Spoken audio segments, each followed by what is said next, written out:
بسم اللہ الرحمن الرحیم۔ سیکولرزم، مغربی جمہوریت، سرمایہ دارانہ نظام اور جاگیردارانہ نظام، یہ سب مغرب کی پیداوار ہیں، لیکن آج کبھی ہمارے لوگوں کے لیے، کبھی ہمارے نظام کے لیے اور کبھی سیاسی جماعتوں کے لیے یہ ٹرم استعمال ہوتی ہیں کہ یہ تو سیکولر ہیں، سرمایہ دار ہیں یا جاگیردار ہیں، اور یہ اسلام کے نظام کو چیلنج کرتے ہیں۔ تو اس لیے ہمارے لیے ضروری ہے کہ ان کو سمجھیں کہ کہاں سے ان کی ابتدا ہوئی اور آج ان کا تصور کیسے پایا جاتا ہے۔ تو سب سے پہلے ان کو سمجھنے کے لیے ہم دیکھیں کہ مغرب میں ان کی شروعات کہاں سے ہوئی۔ تو پہلی رومن سلطنت کے اختتام کے بعد جب پوری سلطنت ٹوٹ پھوٹ کا شکار ہو گئی، تو وہاں کے جو ذمہ داران تھے، جو زمینوں کے اور قلعوں کے جو مالکان تھے، وہ وہاں کے مالک بن گئے، جاگیردار بن گئے، اور جو باقی غریب عوام تھی ان کو اپنا غلام بنا لیا، اور جن کو ہم مزارعین بولتے ہیں کہ وہ ان کی زمینوں میں کاشتکاری کرتے تھے اور مالکان ان سے اجرت وصول کرتے تھے۔ تو اس کے بعد جو مذہبی رہنما تھے ان کے کلیسا کے، ان کے اور جاگیرداروں کے گٹھ شوڑ سے انہوں نے ایک ایسا نظام مرتب کیا اور پھر ان پہ نافذ کیا کہ ان کی آزادی کو بالکل ختم کر دیا۔ ان کے اوپر معاشی طور پہ آزادی کی رائے کے لحاظ سے اور ہر لحاظ سے ان کو اپنا غلام بنا لیا، اور وہ جو مذہبی رہنما تھے وہ ان کو دین اور مذہب کے نام پہ ان کو گمراہ کرتے تھے کہ دین میں ایسے ہے، مذہب میں ایسے ہے، اور وہ ان کے نیچے وہ غلام بن کے رہ گئے تھے۔ اور اس طرح جب دوسری رومن سلطنت کا سٹارٹ ہوا اور پھر خاتمہ ہوا تو کوئی بھی اتنی خاص تبدیلی اس نظام میں نہیں آئی، وہ ایسے ہی نظام چلتا رہا۔ اور جب 14ویں صدی کے بعد وہ لوگ تعلیم حاصل کرنے لگ گئے، ان کے اندر شعور آ گیا اور انہوں نے ہر لحاظ سے ترقی کرنا شروع کر لی، اور اس کے بعد 16ویں صدی کے بعد مشین کی ایجاد ہوئی اور وہ لوگ نئی نئی تھیوریز کی طرف، سائنس اور ٹیکنالوجی کی طرف وہ جا رہے تھے، اور اس کے ساتھ انہوں نے ہر پلیٹ فارم پہ جاگیرداروں اور مذہبی رہنماؤں کو چیلنج کیا اور انہوں ان کے خلاف آوازیں اٹھانا شروع کر لیں کہ ہم آپ کے اس نظام کو نہیں مانتے، یہ ظلم کا نظام ہے۔ اس کے بعد وہ اس غلامی سے اتنے تنگ آ گئے تھے کہ انہوں نے اپنی شہود سے، اپنی تعلیم سے ایک انقلاب کی کوشش کی، اور جب انقلاب برپا کیا تو ان کے سامنے ایک ہی مقصد تھا کہ ہم نے اس غلامی سے آزادی حاصل کرنی ہے۔ تو وہ مذہبی رہنماؤں سے اور ان کے اس اتنے سخت قوانین سے اتنے تنگ آ چکے تھے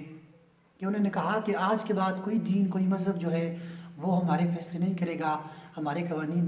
نہیں بنائے گا، دین کا سیاست اور حکومت کے ساتھ کوئی تعلق نہیں ہے۔ تو وہاں سے ایک نظام نکلا جس کو ہم سیکولرزم کہتے ہیں کہ دین الگ ہے اور سیاست اور حکومت الگ ہے۔ اس کے بعد انہوں نے کہا کہ کوئی جاگیردار اور جو مذہبی رہنما ہیں وہ ہمارے قوانین نہیں بنائیں گے، ہمارے حکمران نہیں ہوں گے، آج کے بعد کون ہمارا حکمران ہوگا اور ہم کیسے قوانین بنائیں گے، اس کا فیصلہ جمہور کرے گا، عوام کرے گا، پبلک کرے گا۔ تو وہاں سے جمہوریت کی بنیاد پڑی کہ آج کے بعد جو قوانین ہم بنائیں گے،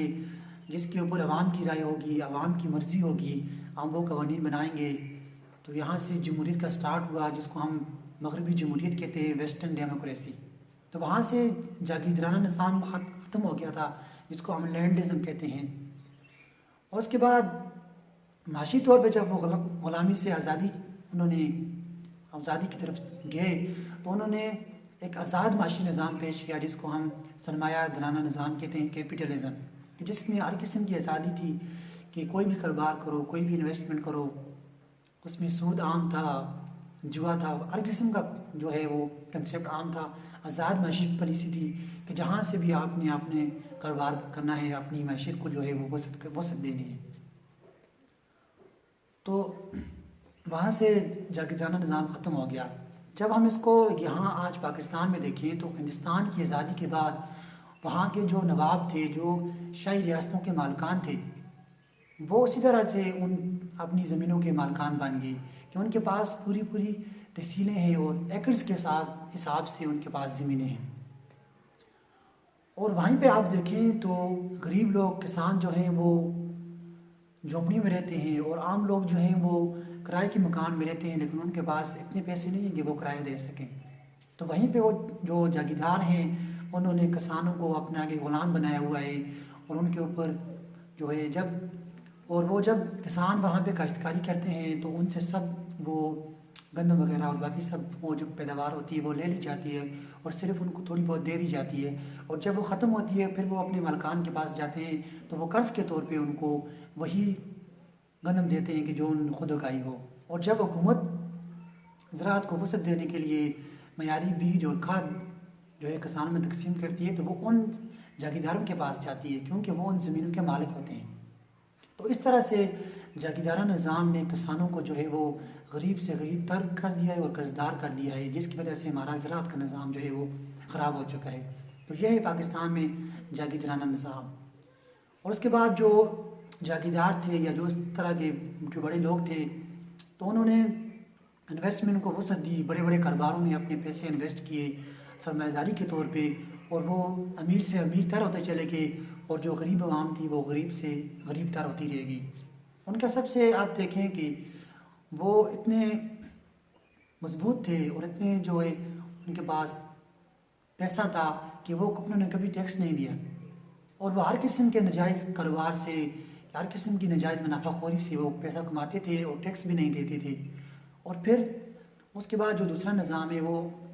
یہاں پہ آپ دیکھیں سیکولرزم، تو یہ لوگ کبھی بھی اسلام کی بات نہیں کرتے، یہ کبھی بھی جو ہے اسلام کی بات نہیں کرتے، یہ باعث سے پڑھ کے آتے ہیں، وہی سرمایہ دارانہ نظام جو ہے یہاں پہ معاشی نظام کے طور پہ اپلائی کرتے ہیں۔ تو دین کو جو ہے وہ سیاست سے الگ رکھنا ان کا جو ہے مین مقصد ہے۔ اور اس کے بعد جب ہم جمہوریت کو دیکھیں، مغربی جمہوریت، تو جہاں پہ پاکستان میں جو ہے وہ نام نہاد جمہوریت ہے کہ عوام کو آزادی ہے، لیکن عوام کی رائے سے کبھی بھی یہاں پہ حکمران نہیں بنتے، یہاں پہ ہائبرڈ ڈیموکریسی ہے۔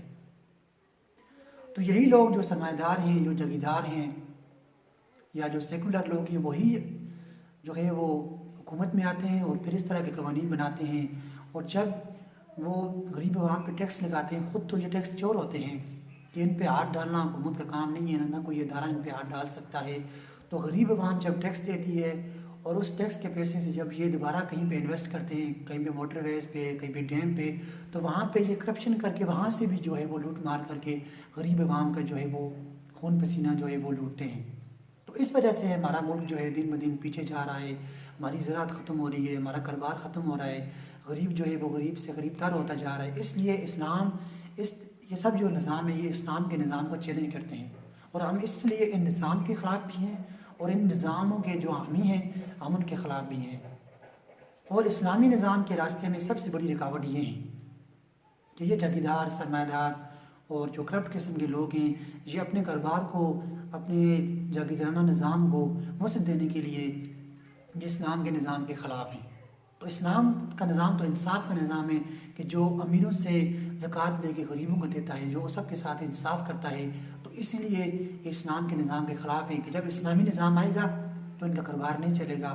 ان کی یہ جو لوٹ مار ہے یہ ختم ہوگی۔ لیکن افسوس اس بات پہ ہوتا ہے کہ ایک عام آدمی، ایک درمیانے طبقے کا آدمی بھی ان سرمایہ داروں اور جاگیرداروں کی سپورٹ کرتا ہوا نظر آتا ہے، ان کے پیچھے نعرے لگاتا ہوا نظر آتا ہے، اور وہ یہ سمجھتے ہیں کہ یہ ہمارے مخلص ہیں۔ حالانکہ سب کو پتہ ہے کہ ان کی فیکٹریاں ہیں، ان کی ملز چل رہی ہیں، ان کے پاس اتنی زیادہ زمینیں ہیں، اور یہ سیکولر لوگ ہیں، کبھی بھی یہ اسلام کی بات نہیں کرتے، کبھی بھی اسلامی معاشی نظام کی یا قرآن کے نظام کی بات نہیں کرتے، اور یہ خدا کی زمین پہ خدا کا نظام کا جو نظریہ ہے یہ اس کے خلاف ہے، یہ قرآن کے نظام کے خلاف ہیں۔ یہ سارے یورپ امریکہ سے پڑھ کے آتے ہیں اور یہاں پہ آ کے جو ہے وہی جو ہے IMF کے پاس گئے، وہاں سے پیسے لیے، یا کوئی شرح سود کو انکریز کر دیا، بڑھا دیا، یا ناجائز قسم کے ٹیکس جو ہے وہ عوام پہ لگا کے اس طرح سے پاکستان کو اوپر لے کے جانا چاہتے ہیں، اور خود جو ہے وہ اس نظام کے اندر سے کرپشن کر کے، ٹیکس چوری کر کے اور ناجائز قسم کی منافع خوریاں کر کے، ذخیرہ اندوزی کر کے یہ غریب عوام کو نقصان پہنچا رہے ہیں۔ تو آج ہماری جو ناکامی ہے، آج ہم جو اس دلدل میں پھنسے ہیں، ایک ہی حل ہے، اسلامی نظام ہو، انصاف والا نظام ہو کہ جو اس ظلم کے نظام کو ختم کر کے سب کے ساتھ انصاف کریں۔